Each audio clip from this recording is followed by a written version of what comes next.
I'd like to pick up on another story. So natural catastrophes have resulted in 97 billion in insured losses in 2020 last year, 40% above the average for the whole century, according to a report from Aon that was published in Reuters.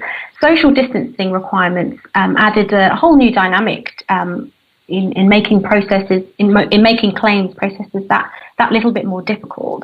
Insurers have then therefore had to collect accident and damage data from devices and drones, with COVID-19 preventing loss assessors to visit a scene in person. I mean, do you expect this trend to continue even after COVID-19? Absolutely, Natalie. And as you said, this is an exacerbation of something that is, I think, been on insurers' agenda for a while. From an insurer's perspective, one of the most dangerous jobs that insurance adjusters have to do is actually climb onto roofs and look at damage and assess that. That's not something that they do lightly, and they never have done lightly. Now, I think insurers have been doing some very interesting things around this notion of using drones or digital imaging, well in advance of the events of 2020. In fact, I believe in 2019.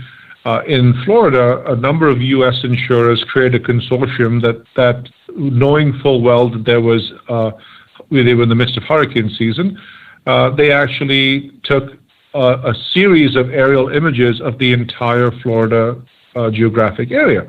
And what that allowed them to do was essentially have a very clean set of before and after images to say what exactly was the nature of damage to roofs, to flooding, to all of that. To take a look at, and it was all done remotely. It was all done with drone imaging, but it was done with a very clear sense of saying we don't want to do this once the storm has gone through and the logistics of being in those areas are extremely challenging.